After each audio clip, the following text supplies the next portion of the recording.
I'll tell you what, getting into the weekend, if the models trend a little colder and there's some precip hanging in Sunday may be a little more interesting. Again, we have not declared any weather alert days coming up, but there's definitely some things to talk about in today's edition of the Weather Desk. And you know, every day at this time around 9 a.m., we give you a half an hour. It's a deeper dive into today's top weather headlines.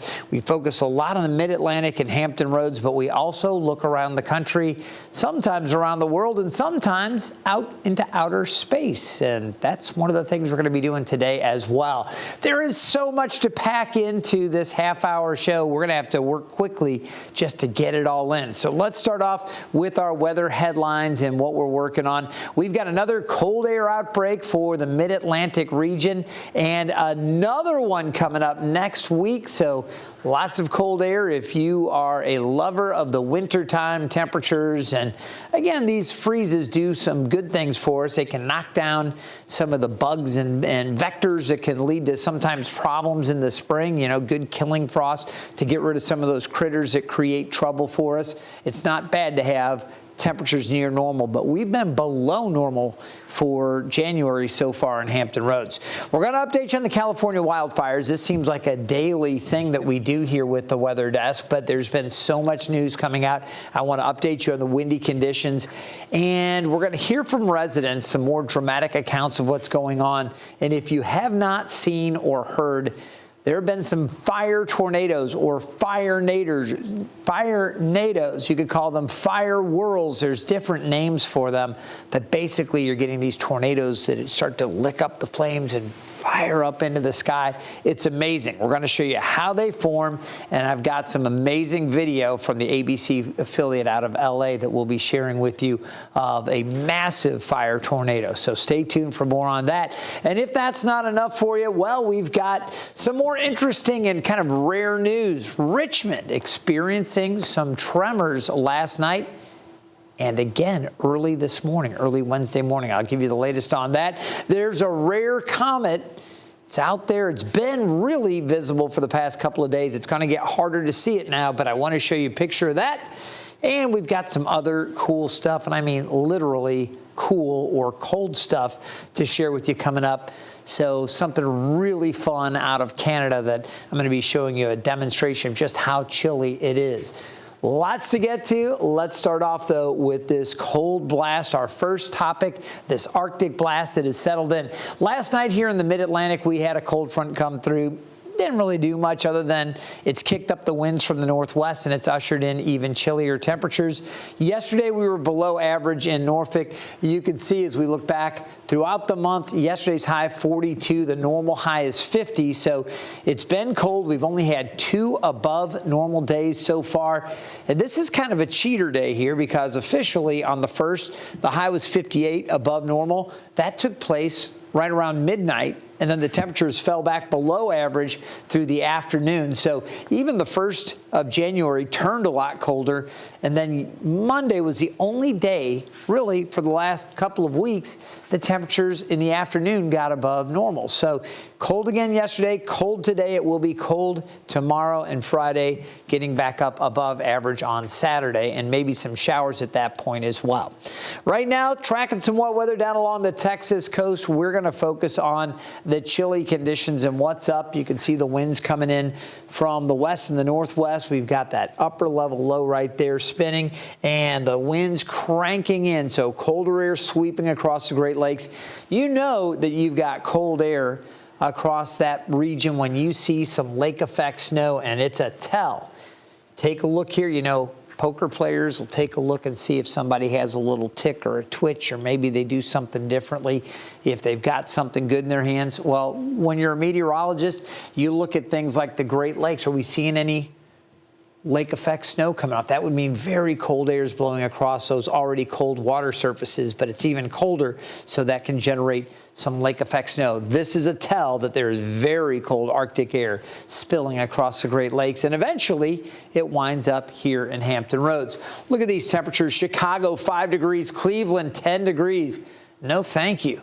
Norfolk at 29. That's cold enough. And temperatures this afternoon are only going to warm into the mid-30s. So it is a cold outbreak here, but we're not done. Look at the temperature trend over the next 10 days. After today at 35, 43, then 45. So Thursday and Friday, we creep up a little bit.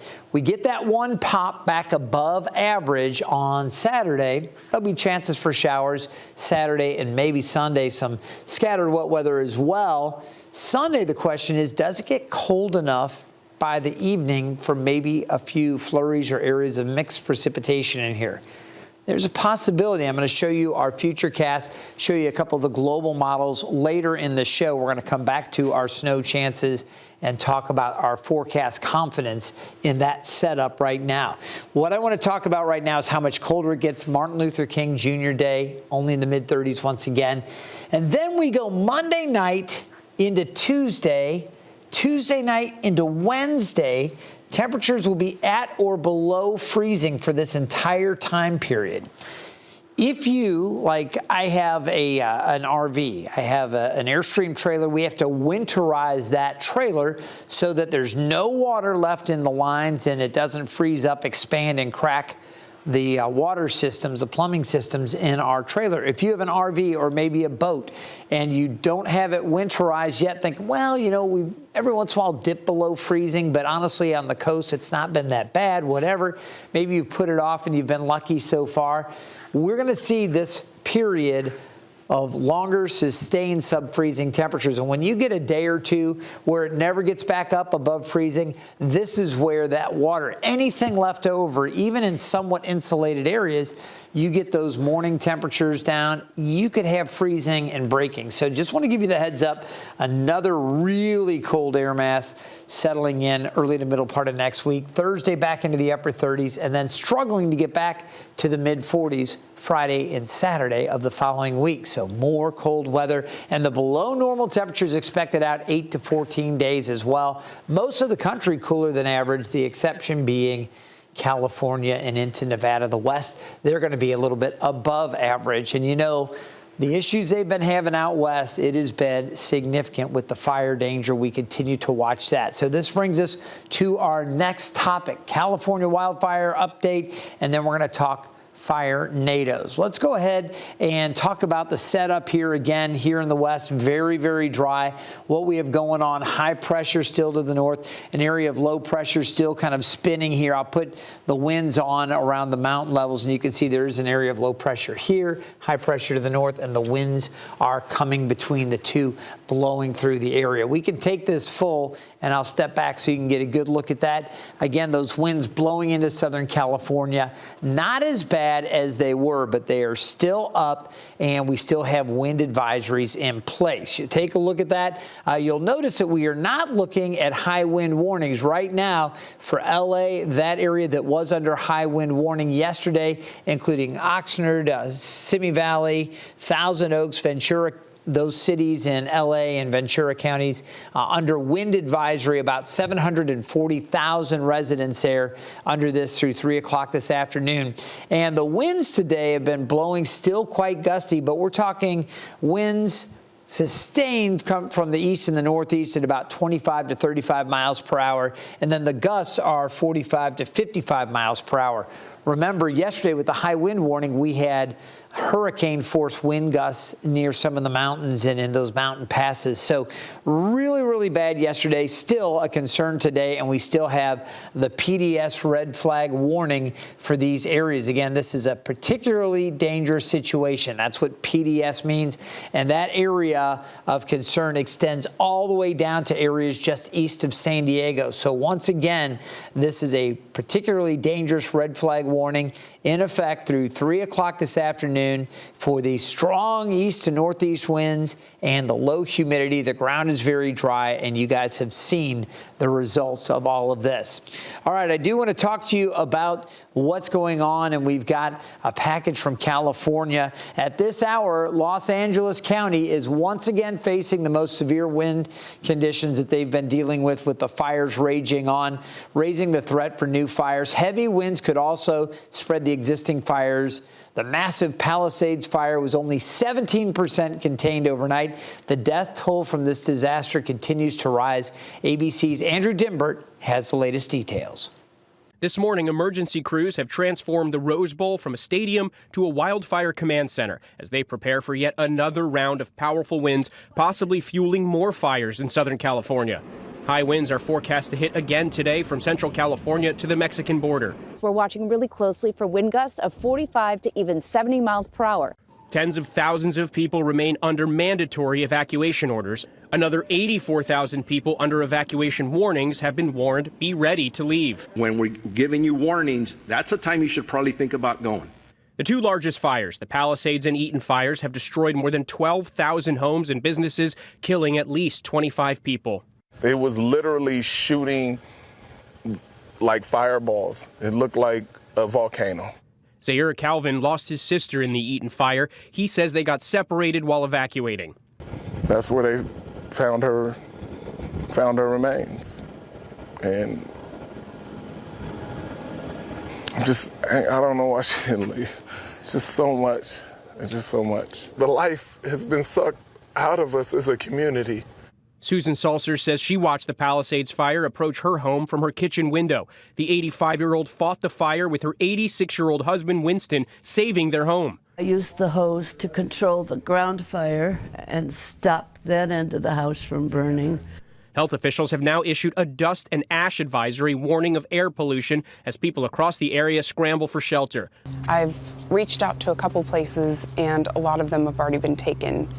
And one of them that I applied for upped the rent $1,000 an hour after I applied.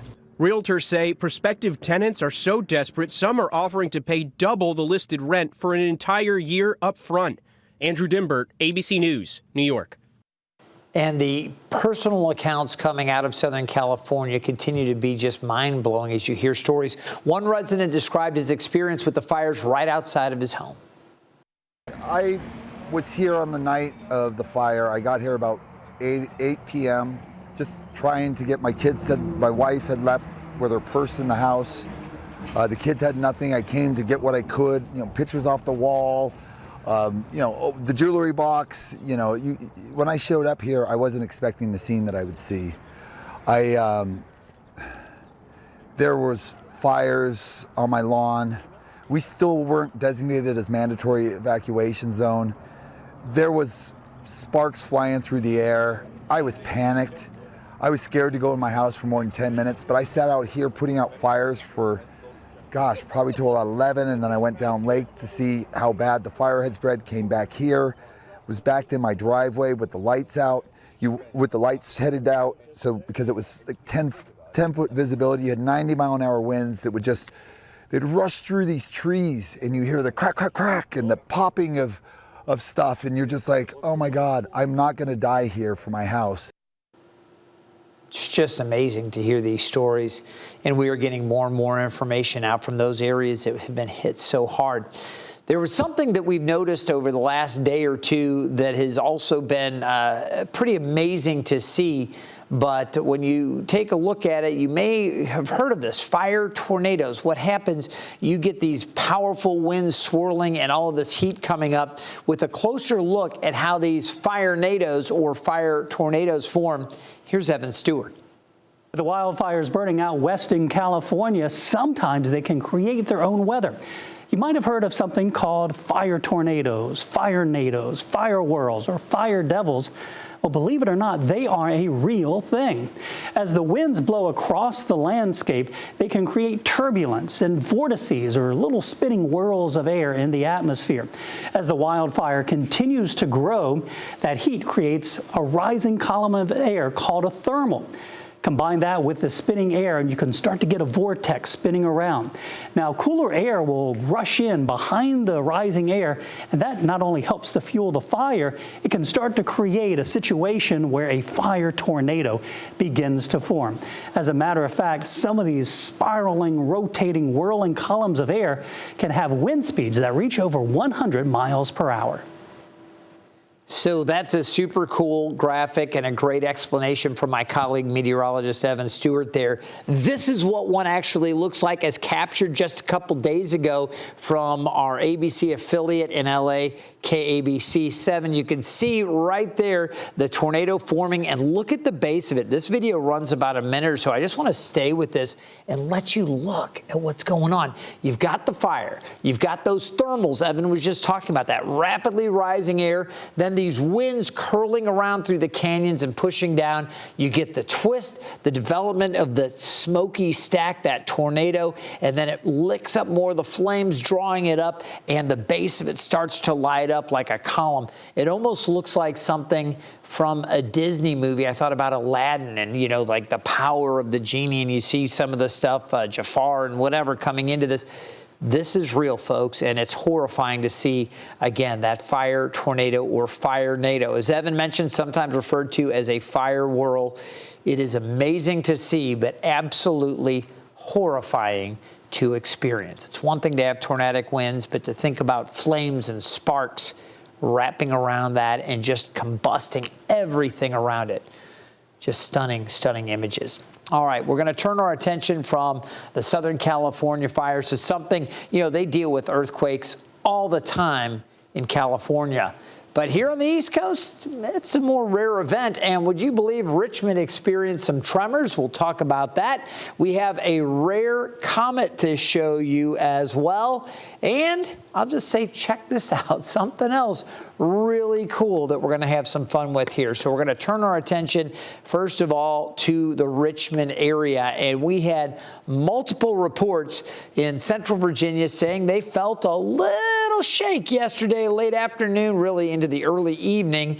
The U.S. Geological Survey reported a 2.8 magnitude earthquake, and that shook parts of that area around 5:30. Now, people who live in Short Pump, Glen Allen, Goochland, and Ashland all reported feeling it. There have been no reports of damage or injuries so far with that. But let's go to our earthquake reports, and this is a different look here over my shoulder. You see the original one that came in around 5:30, but we have this yellow dot. So what I'm going to do is click on that and show you there was actually a second tremor this morning that took place around 2:50 this morning, a little bit before 3 a.m. Now, that one was a slightly lesser magnitude, 2.2. Wasn't quite as deep as the previous one. I believe the first one was at a depth of 7 miles. This one took place about 3 miles below the surface of the earth. But a little 2.2, call it an aftershock or a second tremor, that took place in Richmond as well. We did not get reports of people so much feeling that one. As you take a look at what these magnitudes really mean, when you have a 2 to 3 magnitude earthquake here, it's typically, you know, towards 2. It's not usually felt. That's why people slept through that one that occurred at the early this morning around 3:50. But the other one last night, you get into the upper, say 2.8, 2.9, 3.0 range. And there, while it typically leaves no damage, people do feel it. And again, it's got the energy equivalence. I love this, that we can kind of equate this to how much explosives, about 1,000 pounds of explosives. So enough to shake the ground a little bit, not really do damage to buildings, but it certainly caught the attention of residents around Richmond. That was yesterday. All right, we're now going to turn our attention to the heavens. And we had what might be the brightest comet of the year passing at its closest to the sun earlier this week. Now, the comet itself was known as C-24 G3, or more commonly it's been referred to as Atlas. And you see that picture there on the screen as we take a little closer look at it. It's a very faint tail. In that case, it was close to, as we zoom in here, you get a little better look at it. It's hard to see right there, but if you look in that orange box where we zoom it in a little bit, there is that faint tail. And I will tell you, ABC News, they didn't release the video. We couldn't actually show it in this update here, but they do have some video of that comet kind of moving through, and it is really cool to see.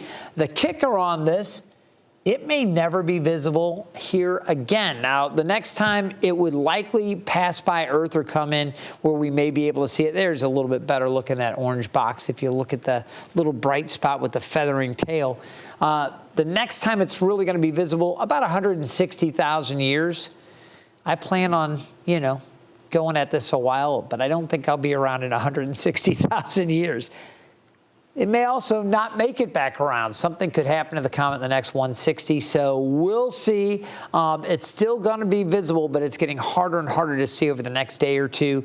And you may need binoculars or telescope to start picking it up, but it has been visible when the skies have permitted it, very faint on the horizon. So something really cool to check out. Now, something else we wanted to talk to you about, something else that was cool. You see how chilly it's been here. Let's take a look at that cold air up into Canada and look at what happens. This video of a person tossing water into the bitter cold temperatures up there in Canada. Poof! The water is shown freezing instantly. It instantly goes from boiling water to snow. Boom! Just like that. So cool. I just love that video. I thought, what a neat video to show. You see what happens when you have these temperatures that are super cold. Temperatures were as low as 36 degrees below. Now that's Fahrenheit, but one more look. You throw that warm water into the air and whoosh, gone. Just like that, instant snow. And I'll tell you, the video coming out yesterday or Monday, just amazing to see that. Thought you might get a kick out of it. All right, we're going to talk about some cold weather here in Hampton Roads and then our weekend chances for precipitation and maybe some mix around here coming up late Sunday. We'll get into it. We've had gusty winds early this morning as you're out the door. Wind chills were down into the teens at times. The wind chill is around 11, 12 degrees near the ocean front. Wind chills are going to stay in the teens through the late morning and then get into the 20s this afternoon. And the weekend precip's definitely something we're going to be talking about. None of that today. We're dry, high pressure taking over. We've had a northwest wind. As we look into the weekend, though, showers are going to develop Saturday. And then as we get into Sunday, there's a chance for some mixing late in the day. It's too early to say it's going to happen for sure, but I can tell you our entire team is watching this setup. And we do have another blast. I can tell you this, I am very confident we are going to see a cold blast coming in again early to middle of next week. So here's a look at the futurecast. This is the American model bringing the showers in later in the day on Saturday evening, still wet across here, and then a little break early Sunday if the American model is correct. You can see later in the day, the American model tries to produce some snow showers in central Virginia around 7 o'clock.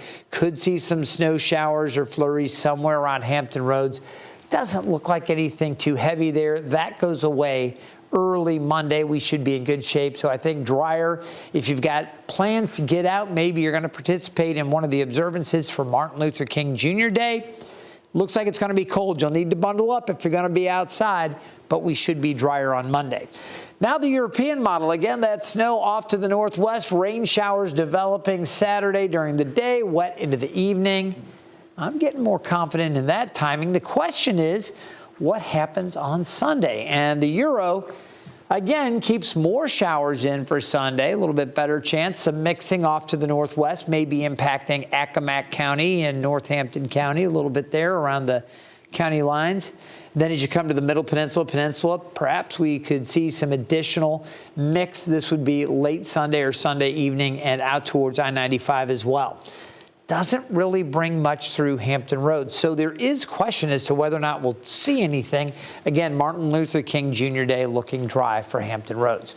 So how about the forecast confidence? Well, honestly, it's not great when you talk about precip type. I'm confident Saturday is going to be wet. Okay, Sunday, how far south does the cold air come? Does it come in and set up? Is the moisture still lingering? Is it going to move out as rain? Are we going to see some snow showers? A lot of questions. Uncertainty remains. So we know something's coming, okay? And I can tell you, you're looking and say, well, Craig, you're not even sure if it's going to snow. How can you be confident or more confident in snow totals?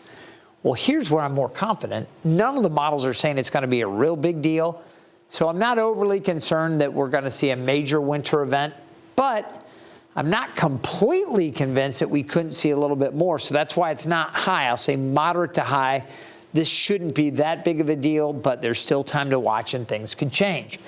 Now, the storm timing, this I'm also pretty high on this, certainly for the wet weather Saturday, that's for sure. But you just saw some of the questions about Sunday, so models have been close on the timing coming in. The question is, we're not quite sure yet how this system will wrap up on Sunday, and we will continue to keep you updated as we get closer. Temperatures today are going to top out mid-30s again, gusty at the ocean front, upper 30s inland. We'll see mid-30s on the peninsula, middle peninsula, eastern shore, low to mid-30s, lots of sunshine, still breezy and cold, upper 30s for northeast North Carolina and mid-30s at the Outer Banks. Overnight tonight, the low down around 23, clear, cold for sure. Here's a quick note. That 23, that's for coastal areas. You come inland where you're not as influenced by the ocean waters and the bay waters, it's going to be in the teens tonight. So very cold tomorrow morning. 43, a little bit milder as we go into our Thursday and Friday. And then as we get into the weekend, you can see we will see that chance for showers. Good chance for rain Saturday afternoon and into the evening. We'll see a chance for showers on Sunday. May mix late. We're going to have to see. Martin Luther King Day, cooler, 36, and then 28 on Tuesday. So that's a look ahead. If you want to find me on social media, I'd love to have you give me a follow, or you can like the Facebook page, Instagram, Twitter. Put a lot of content out there throughout the days, and whenever we've got storms coming in, our coverage at 13 News Now becomes extensive, including those outlooks for you to check out there on our social media platforms. Remember, the 13 News Now Plus, this is your key to having all of our content available to you on your time. Obviously, you're watching me right now with this Weather Desk edition, but remember, we're always going to be live, local, and always on. So check us out, Fire TV, Apple TV Plus, and Roku.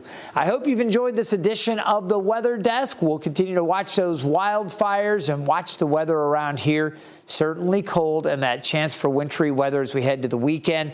You can always stay up to date with our forecast when you download the 13 News Now app. Scan that QR code. It's a free app. You have access to the radar, access to our forecast and news updates, and any breaking news or breaking weather coverage we have, we also stream out to that platform, so it's a great way to stay in touch. Hopefully you'll be able to continue joining us here for our Weather Desk, and let your friends know about this. You know, some folks may not even know this content exists. We haven't really been promoting it a lot on air or had a big campaign to push it. We want to provide the information, and hopefully, as folks continue to find, we'll get more and more viewership right here on the Plus app. And of course, we stream a lot of stuff on YouTube as well. So have a great day, stay warm, and keep checking back for more editions from the Weather Desk.